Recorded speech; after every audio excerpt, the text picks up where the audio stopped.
블레셋 사람의 방백들이 이르되 우리의 신이 우리 원수 삼손을 우리 손에 넘겨주었다 하고 다 모여 그들의 신 다곤에게 큰 제사를 드리고 즐거워하고 백성들도 삼손을 보았으므로 이르되 우리의 땅을 망쳐놓고 우리의 많은 사람을 죽인 원수를 우리의 신이 우리 손에 넘겨주었다 하고 자기들의 신을 찬양하며 그들의 마음이 즐거울 때에 이르되 삼손을 불러다가 우리를 위하여 제주를 부리게 하자 하고 옥에서 삼손을 불러내며 내매 삼손이 그들을 위하여 제주를 부리니라. 그들이 삼손을 두 기둥 사이에 세웠더니 삼손이 자기 손을 붙든 소년에게 이르되 나에게 이 집을 버틴 기둥을 찾아 그것을 의지하게 하라 하니라. 그 집에는 남녀가 가득하니 블레셋 모든 방백들도 거기에 있고 지붕에 있는 남녀도 3,000명 가량이라. 다 삼손이 제주 부리는 것을 보더라. 삼손이 여호와께 부르짖어 이르되 주 여호와여 구하옵나니 나를 생각하옵소서. 하나님이여 구하옵나니 이번만 나를 강하게 하사 나의 두 눈을 뺀 블레셋 사람에게 원수를 단번에 갚게 하옵소서 하고 삼손이 집을 버틴 두 기둥 가운데 하나는 왼손으로 하나는 오른손으로 끼어 의지하고 삼손이 이르되 블레셋 사람과 함께 죽기를 원하노라 하고 힘을 다하여 몸을 굽히매 그 집이 곧 무너져 그 안에 있는 모든 방백들과 온 백성에게 덮이니 삼손이 죽을 때에 죽인 자가 살았을 때에 죽인 자보다 더욱 많았더라. 같이 읽습니다. 그의 형제와 아버지의 온 집이 다 내려가서 그의 시체를 가지고 올라가서 소라와 에스타올 사이 그의 아버지 마노아의 장지에 장사하니라. 삼손이 이스라엘의 사사로 20년 동안 지냈더라. 아멘. 네, 오늘 삼손에 대해서 우리가 보려고 합니다. 13장부터 16장까지 4장에 걸쳐서 삼손에 대한 기록이 나와 있는데요. 사사 중에서는 제일 분량이 많이 차지합니다. 그리고 삼손은 어느 다른 사사보다도 능력이 많았고 그리고 하나님이 은사도 굉장히 많이 부어주셨어요. 그런데 사사기에 보면 유일하게 실패한 사사가 삼손입니다. 가장 능력을 많이 받았는데도 실패한 사람이 삼손이라고 할 수가 있지요. 그래서 삼손은 사실 실패한 것인데 그러나 삼손의 이야기가 실패로 끝나는 것이 아니고 누가 봐도 실패한 것 같은 삼손의 인생을 결국은 아름다운 역사로 마무리하게 하는 하나님의 은혜, 그것이 삼손 이야기의 마무리라고 할 수가 있습니다. 오늘 우리는 이 삼손 이야기를 딱 오늘 1시간만 살펴보려고 하는데 마지막 대목인 이 부분, 그것으로 삼손의 인생 전체를 한번 정리해 보려고 합니다. 자, 삼손은 들릴라의 꾀임에 빠져서 그의 머리카락이 이제 다 밀어졌고요. 힘을 잃어버리고 그리고 블레셋 사람들에게 잡혀서 옥에 갇히고 그리고 두 눈알이 뽑혔어요. 옥에서는 맷돌을 돌리면서 비참하게 살아가고 있었습니다. 그런데 이럴 때 우리가 오늘 읽지 않았지만 바로 위에 있는 22절 말씀을 보시면 그의 머리털이 밀린 후에 다시 자라기 시작하니라 이렇게 말씀을 주면서 삼손의 머리카락이 다시 자랐다 하는 것은 뭔가 삼손이 어떤 소망이 보이는 뉘앙스를 풍기고 있지 않습니까? 그런데 한번 우리 이런 생각을 해보시죠. 삼손의 머리카락이 다시 자라기 시작합니다. 그런데 블레셋 사람들은 왜 삼손의 머리카락을 밀지 않았을까 하는 거예요. 사실 삼손이 머리카락이 잘렸을 때 힘을 잃었지 않습니까? 그래서 블레셋 사람들은 삼손의 그 거대한 힘은 머리카락에 있다는 걸 확인했어요. 그러면 머리카락이 다시 자라면 그럼 밀어야 되잖아. 또 더 자랐다가 이전처럼 어마어마한 힘을 발휘하게 되면 큰일 나지 않습니까? 그런데 블레셋 사람들은 머리카락을 밀지 않아요. 그냥 놔둔단 말입니다. 왜 그랬을까 하는 거예요. 처음에는 블레셋 사람들도 삼손의 그 강력한 힘이 머리카락에 있는 줄 알았어요. 그런데 그들도 깨달은 게 있습니다. 그게 뭐냐면 삼손의 힘은 머리카락에서 나오는 게 아니라 그가 믿는 여호와 하나님에게서 나온다는 것을 그들도 깨달은 거예요. 왜 깨달을 수 있었느냐면 자기들도 신을 믿을 때 자기들이 믿는 신이 자기들에게 힘을 준다고 생각을 하거든요. 그러니까 같은 신을 믿는 건 아니지만 삼손도 그가 믿는 여호와라고 하는 신이 그에게 힘을 준 것이다라고 하는 것을 알게 된 거예요. 그러니까 머리카락이 자라도 거기서 힘이 나오는 건 아니라는 것을 깨닫게 된 거죠. 물론 삼손도 이것을 깨닫게 됩니다. 그런데 그 블레셋 사람들이 생각하고 있는 건 뭐냐면 하나님이라고 하는 여호와 하나님이라고 하는 분이 삼손에게 힘을 주는데 이 삼손은 하나님 앞에 죄를 졌단 말이에요. 하나님이 주신 사명 감당하지 않고 죄 가운데 빠져 살고 여자 뒷공문이나 찾아다니면서 결국 그것 때문에 다 무너져 버렸고 그리고 실패한 인생이 됐거든요.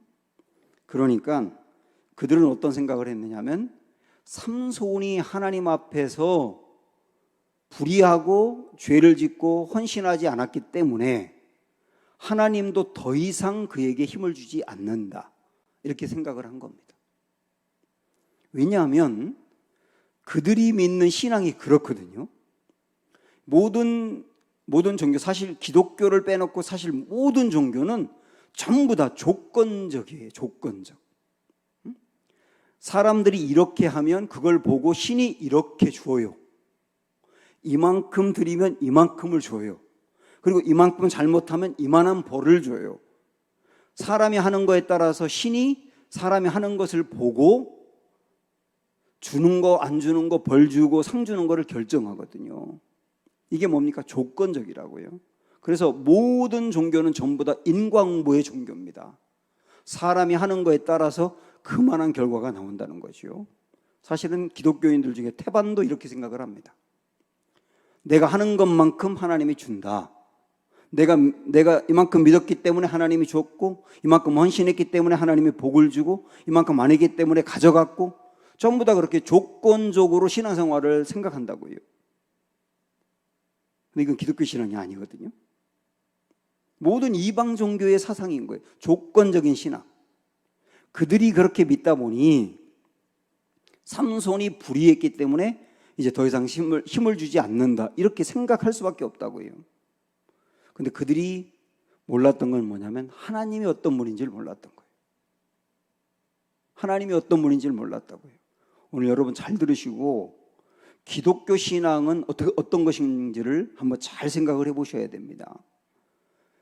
한번 13장 7절로 가보시면 삼손이 이제 잉태될 것이라고 하는 것을 예고하면서 그때 천사를 통해서 주었던 말씀이 뭐냐면 7절 보세요. 13장 7절. 그가 내게 이르기를 보라 내가 임신하여 아들을 낳으리니, 삼손을 낳을 거라고 하는 예고죠.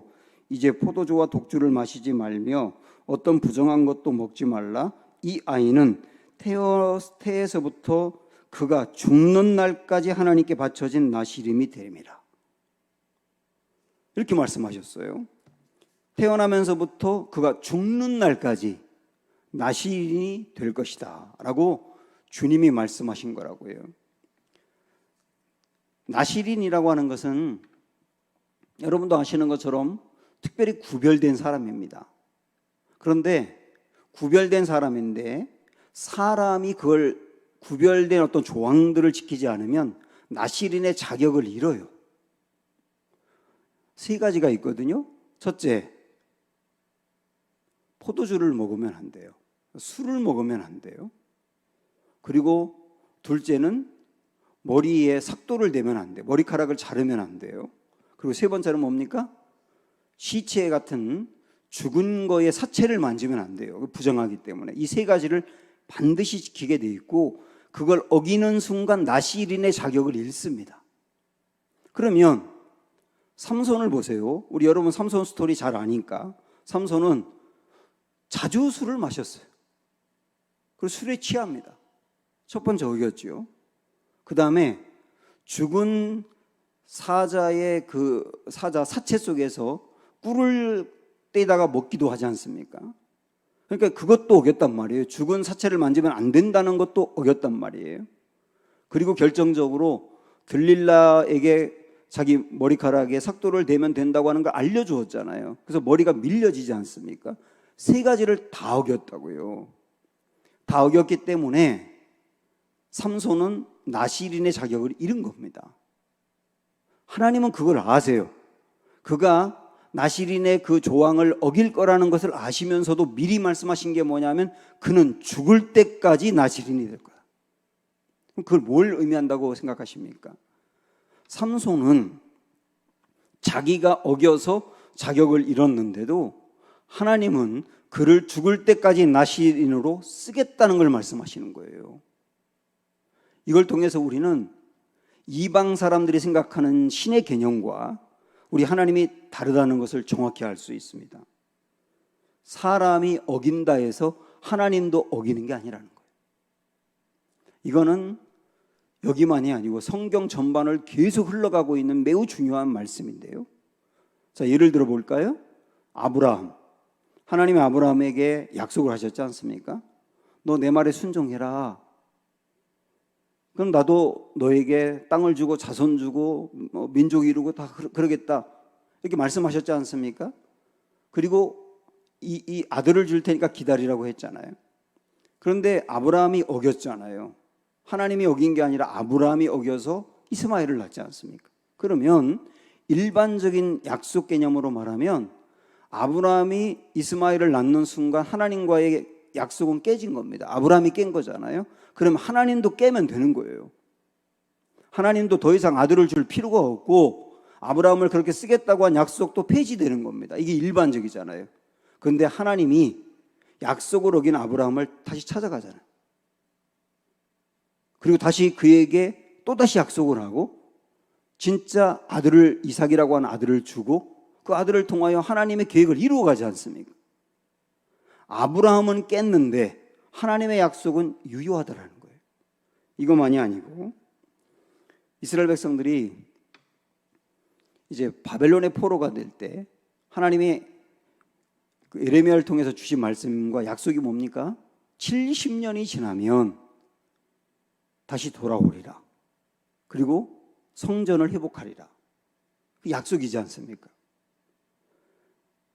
그런데 그 약속에는 뭐가 들어있느냐면 포로로 끌려간 너희들이 회개하고 하나님의 말씀 붙들고 제대로 살면 돌아오게 하겠다는 약속인 거예요, 사실은. 그러나 포로로 끌려간 그 사람들이 하나님이 기대하는 것만큼 철저히 회개를 하고 이전과 전혀 다른 거룩하고 의로운 삶을 살았습니까? 그게 아니거든요. 아닌데도 하나님은 70년 만에 돌아오게 하잖아요. 그 약속을 이루시지 않습니까? 그래서 우리는 이런 말씀을 보면서 하나님이 일하시는 것은 조건적인 게 아니라고 하는 걸 알 수 있어요.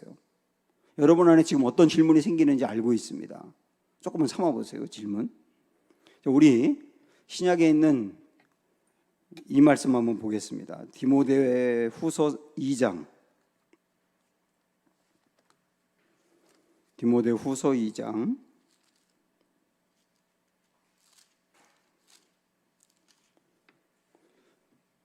디모데 후서가 어디 있는지 궁금하면 전서 다음에 있다고 생각하시면 돼요. 디모데 후서 2장 13절 344쪽. 자, 우리 같이 한번 읽어봅니다. 시작. 우리는 미쁨이 없을지라도 그랬어요. 여기서 미쁨이라는 게 뭐냐면 unfaithful이거든요. 신실하지 않다는 거예요. 약속을 어기고 충실하지 않다는 거예요. 이게 미쁨이라는 말이 성실이고 신실이란 말이거든요.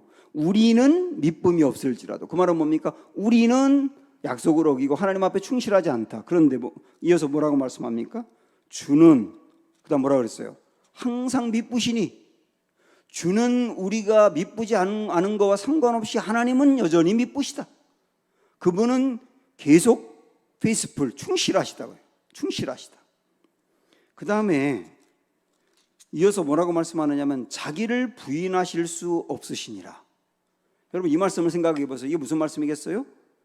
우리 하나님은 나는 약속을 지킨다. 나는 너희가 어떠하든지 상관없이 변함없이 너희를 늘 사랑한다. 그게 하나님의 말씀이고 약속인데 우리가 신실하지 않다고 해서 하나님도 신실하지 않으면 하나님이 하신 말씀을 스스로 어기시는 거잖아요.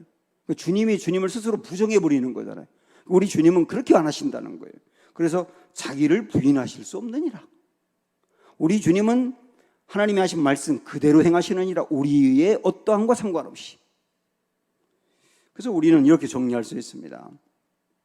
하나님은 우리가 충성되지 못할 때에도 여전히 우리에게 충실하시다.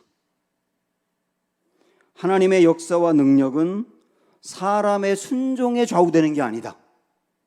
사람의 순종에 따라서 하나님은 우리를 사랑했다, 미워했다 그러는 게 아니라는 거예요.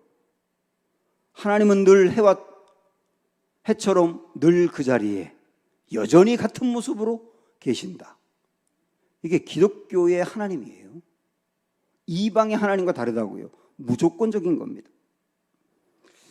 이것이 여러분 이해가 되세요? 저도 목회하면서 제가 복음을 온전히 만나기 전까지 사실 이 부분이 정말 이해가 안 됐습니다. 특별히 제 주변에 있는 그리고 TV에서 보도되는 나쁜 사람들을 볼 때 그랬어요. 이게 죽을 만한 사람이고 정말 누가 보더라도 흉악한 죄인이고 사형당해야 되고 손가락질을 받아야 되고 그런 사람들인데 하나님은 그런 사람에 대해서까지도 충실하시다는 말씀이잖아요. 그러니까 화가 나더라고. 하나님이 무조건적으로 그들을 사랑하고 그들을 용납한다는 게 화가 나더라고요. 그런데 제가 복음을 만나면서 어떻게 생각하게 됐느냐면 제 주변에 있는 나쁜 사람들에게 그 말씀을 적용할 필요가 없다. 나에게 적용해보자. 그걸 깨닫게 나에게 적용해보자.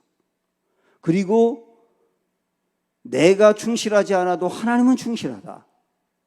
나의 순종과 상관없이 하나님은 늘 그 모습으로 여전히 약속을 지켜가시며 하나님의 뜻을 이루어 가신다.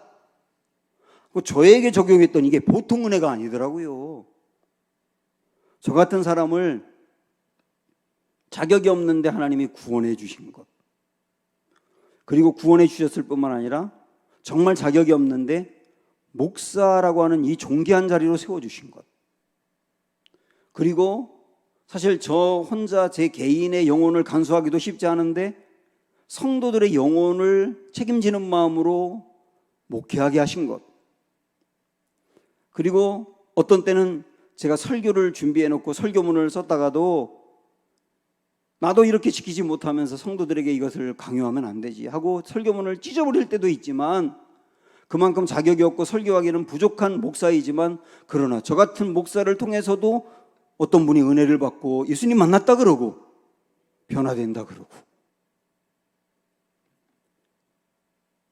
이런 저를 생각하니까 제가 약속을 지키지 않아도 약속을 지키시는 하나님, 제가 약속을 깰 뿐만 아니라 하나님 앞에 자격이 안 되는데도 하나님은 여전히 변함없는 모습으로 저를 사용하기를 원하시며 저를 통해 이루려고 하는 하나님의 계획과 뜻을 펼쳐가고 있다는 것, 그걸 제가 깨달았을 때 감격이었어요.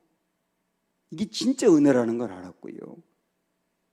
사랑하는 여러분, 우리 주님이 삼손을 통해서 보여주는 것, 삼손은 깼지만 하나님은 깨지 않는다 라고 하는 게 삼손만이 아니라 지금 우리에게 주시는 말씀이라는 것, 이것이 우리에게 소망이고 위로가 되시기를 축복합니다.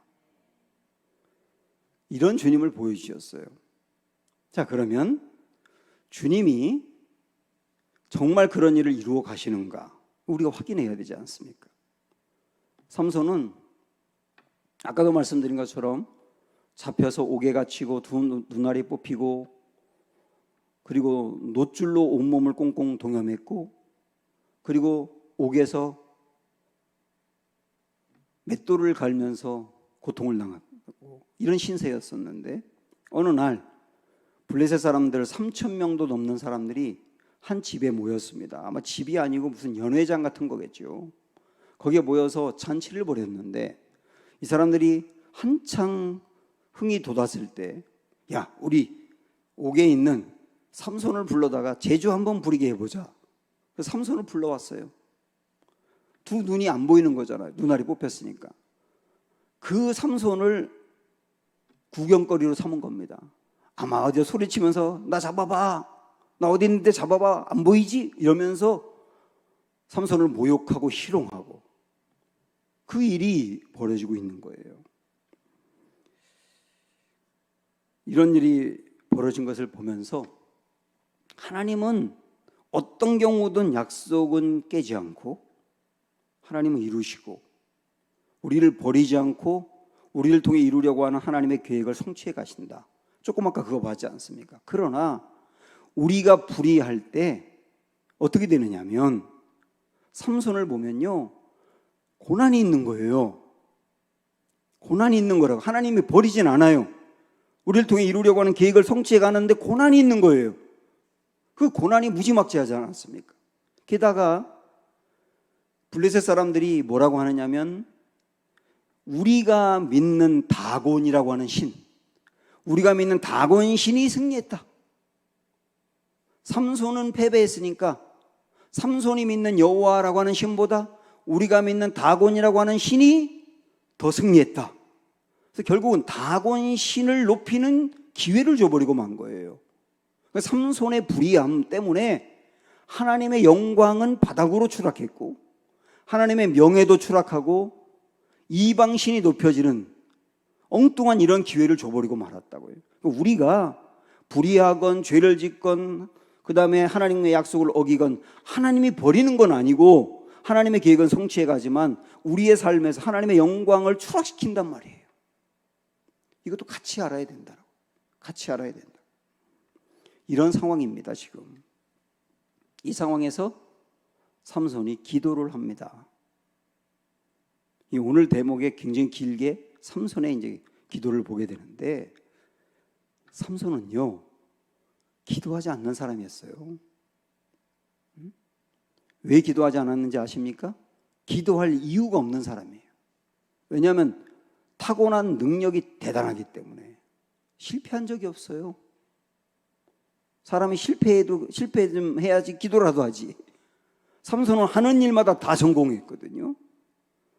그러다 보니까 삼손은 어떤 착각에 빠지게 되냐면 자기가 가지고 있는 엄청난 능력과 힘은 자기 스스로 가지고 있는 거라고 생각한 거예요. 내 스스로 이 힘이 내게 있다고 생각을 한 겁니다. 그러니까 기도할 이유가 없는 거예요. 진짜 기도를 우리가 해야 될 이유를 별로 느끼지 못하는 것은 내가 가지고 있는 것이 부족함이 없거나 하는 일마다 성공하거나 그리고 그 무엇보다도 이 모든 일들은 내 힘으로 됐다고 생각하는 사람은 기도할 이유가 없는 거예요. 삼손은 그래서 기도하지 않았어요. 한 번 했었습니다. 기도 한 번. 에낙고레라고 하는 데서 기도했는데 어떤 때 기도했냐면 목이 말라 죽을 지경이 되니까 그때 처음으로 기도했어요. 물 좀 달라고. 그러니까 그는 하나님을 찾아요. 언제 찾느냐면 자기가 원하는 것이 채워지지 않을 때만 기도한 거예요. 그거 채워지고 나니까 더 이상 기도할 필요가 없는 거예요. 여러분 삼손의 기도에 대한 입장과 신앙이 어땠는지 아시겠죠? 그러다가 그가 깨닫게 된 겁니다. 뭘 깨닫게 됐느냐면 내가 가지고 있었던 그 어마어마한 힘의 근원이 내 스스로에게서 나온 게 아니었다는 것을, 하나님이 내게 주신 힘이었다는 것을 드디어 깨달았어요. 언제 깨달았습니까? 실패하고 난 다음에. 부족함이 없고 하나님마다 잘 되고 잘 나갈 때는 내 안에 있는 힘인 줄 알았어요. 그런데 모든 걸 잃어버리고 실패하고 나니까 이 힘의 근원이 하나님이었다는 걸 깨닫게 된 거예요. 드디어. 그렇게 본다면 실패라고 하는 것은 힘든 일이지만 실패는 우리의 신앙의 본질을 회복하는 기회도 되는 거예요. 그래서 삼손은 야, 이미 하나님에게서 나온 거였구나 하는 걸 정말 깨닫게 된 거예요. 이것을 깨달았기 때문에, 힘은 하나님에게서 온다는 걸 깨달았기 때문에 그때 드디어 그는 진지하게 기도합니다. 어쩌면 그의 평생에 생전 처음으로 진지하게 기도했는지도 몰라요. 내 안에 힘이 없다고 생각할 때. 그 기도의 포인트가 28절입니다. 저는 삼손의 스토리 중에서 어쩌면 제일 중요한 말씀이 아닐까 싶어요. 이 28절이. 자, 오늘 말씀으로 오셔서 28절 우리 한번 다 같이 읽어볼까요? 방송실도 같이 한번 28절 시작.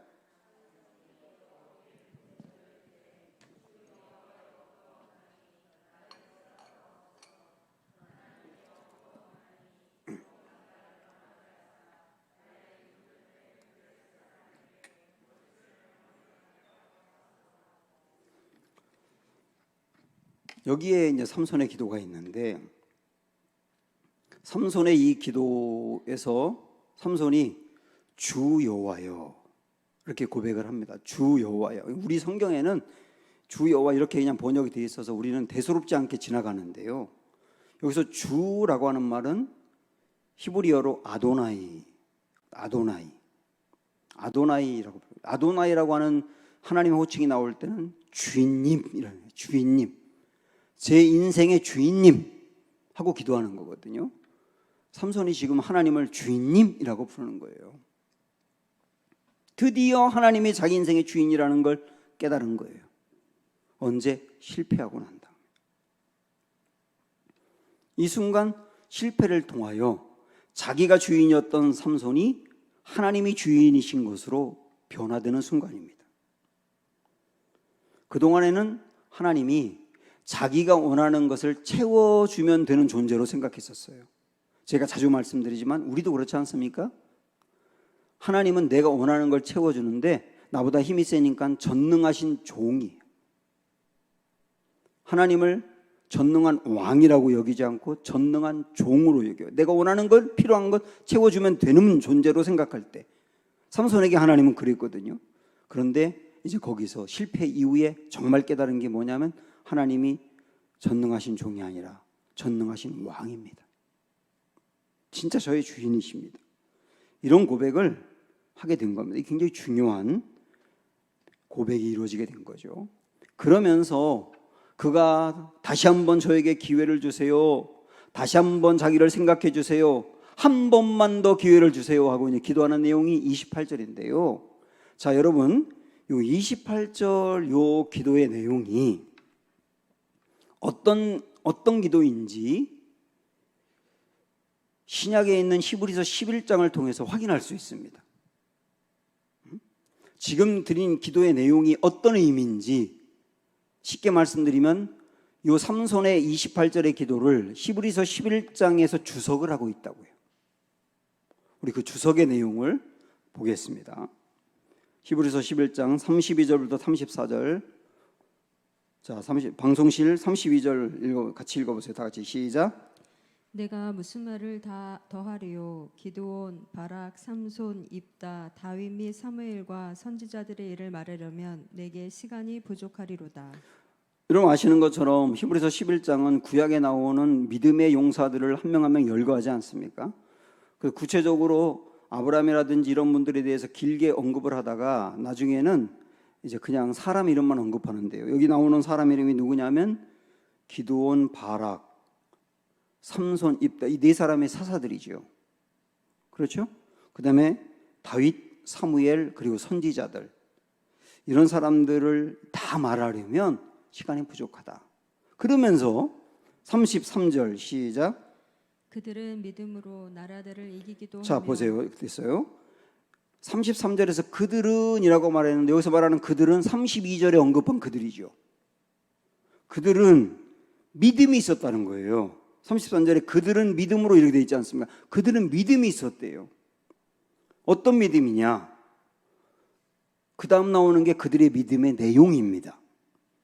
자, 나라들을 이기기도 하며 이거 어려운 상황에서도 우리나라가 이긴다라고 하는 믿음이 있었다는 거예요. 이들은 누굴 얘기할까요?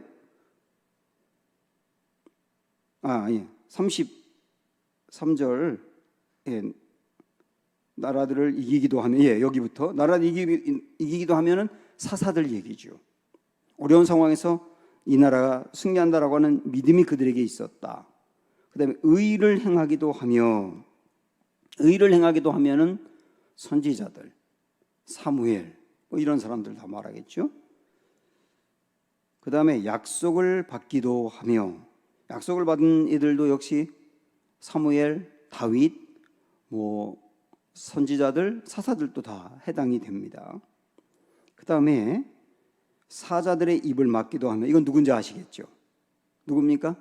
다니엘이. 여기 언급은 안 됐지만 선지자들 안에 포함되어 있는 다니엘이죠. 그 다음에 34절에서 불의 세력을 멸하기도 하며, 이건 누굴 얘기할까요? 다니엘의 세 친구. 다니엘의 세 친구 이야기를 여기서 하고 있는 거죠. 그 다음에 칼날을 피하기도 하며, 기드온, 바락, 입다 같은 사사들 얘기겠죠. 그 다음에 하나 건너가서 맨 끝에 전쟁에 용감하게 되어 이방 나라들의 진을 물리치기도 하며, 사사들 역시 이야기하고 있습니다. 그런데 제가 지나간다고 했던 그 부분 34절에 이걸 보세요. 연약한 가운데서 강하게 되기도 하며, 연약한 가운데서 강하게 되기도 하며, 이게 삼손 이야기라고 있는 거예요. 이 부분이. 물론 기드온도 여기 해당될 수 있어요. 그런데 삼손이라고 하는 사람을 믿음의 반열에 놓은 다음에 그들이 갖고 있는 믿음이 뭐냐를 하나하나 언급하는데, 삼손과 해당되는 건 바로 이거라고요. 연약한 가운데 강하게 되기도 하며, 그게 그의 믿음이었다는 거예요. 그러니까 오늘 우리가 읽었던 본문의 말씀하고 이렇게 연결하면, 삼손은 어떻게 연약한 상태였습니까? 눈알이 뽑히고 옥에 갇히고 놀잇감이 되었고, 사람들이 조롱하는 대로 조롱을 받고 너무나 연약한 상태였잖아요. 힘도 다 잃어버리고. 그런데 그 중에서도 그는 어떤 믿음이 있었느냐면, 연약한 가운데 하나님이 다시 강하게 해줄 것을 믿었다라고 하는 거예요. 그게 삼손의 믿음이었다. 그리고 28절 우리가 봤던 그의 기도의 내용은 결국, 주여, 제가 완전히 연약해진 인생이지만 이 인생 속에서도 하나님이 나에게 다시 강하게 해주시기를 원하고 그럴 줄로 믿습니다 라고 기도했다는 거죠. 28절의 기도의 내용이 연약한 가운데서도 강하게 되기도 하며, 그걸 얘기하는 거거든요. 삼손은 우리가 앞에서 본 것처럼 나의 하나님은 블레셋의 다곤신 같은 그런 신과 달리 저같이 형편없고 인생에 실패했고 죄악투성이었고 사명도 잃어버렸던 저 같은 사람에 대한 약속을 여전히 포기하지 않으시고 그 약속을 이루신다는 것을 믿습니다. 나의 하나님은 그런 분임을 믿습니다. 그런데 그 약속을 이루기에는 제가 너무나 지금 연약한 상태인데 저를 통하여서도 하나님의 강함을 나타내 주십시오. 저 그런 하나님이라고 믿습니다. 이 믿음이 있었다는 거예요. 이 믿음이. 이거를 히브리서 기자는 굉장히 중요하게 강조하고, 누가 보더라도 실패한 인생이었는데 그 인생에 삼손을 성공한 믿음의 용사들 사이에 그 이름을 넣은 거예요. 그렇다고 한다면 오늘 우리에게 정말 중요한 소망을 주는 겁니다. 다시 말씀드리지만 나는 실패했어도 나에 대한 하나님의 계획은 실패하지 않았다. 아멘. 이걸 믿으셔요.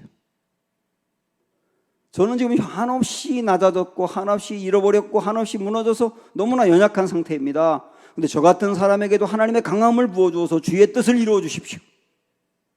주님은 능히 그러실 줄로 믿습니다 라고 하는 믿음을 가지십시오. 오늘 이 믿음을 우리에게 주고 있는 거예요. 삼손은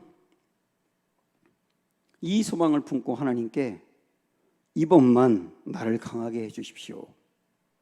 그러면 제가 저 원수 블레셋 사람들을 죽이고 제 인생도 끝나기를 원합니다. 이렇게 기도를 하거든요.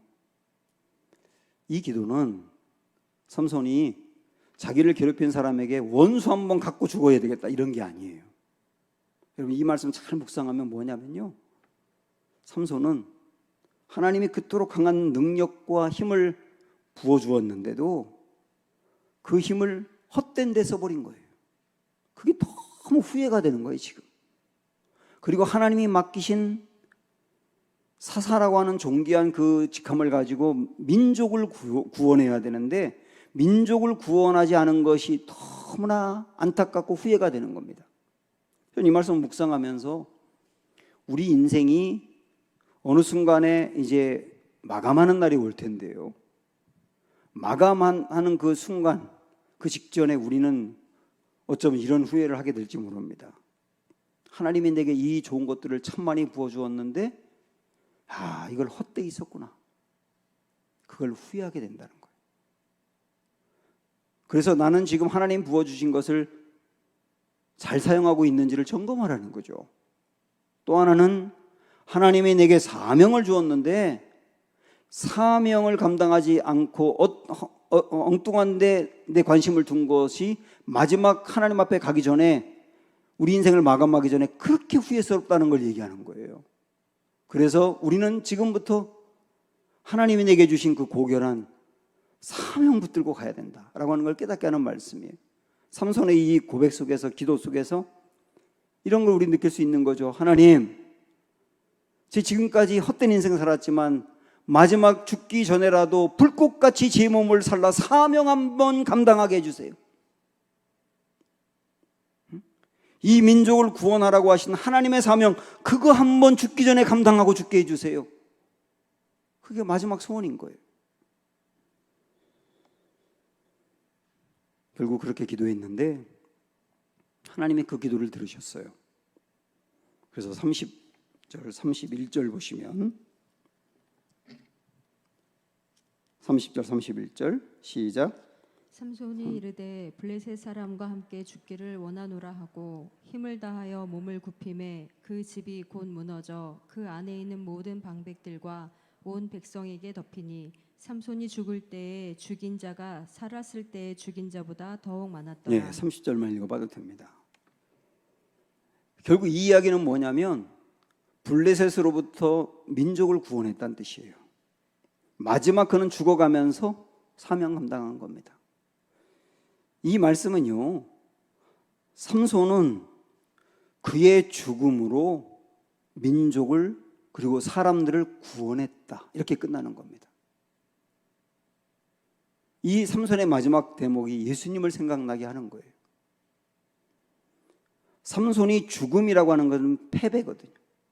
그러나 그의 죽음이라고 하는 패배로 진짜 패배한 게 아니라 나라를 건지고 사람들을 구원해 결국 성공한 인생으로 끝난 것처럼 우리 예수님은 죽음으로 우리를 구원하셨다.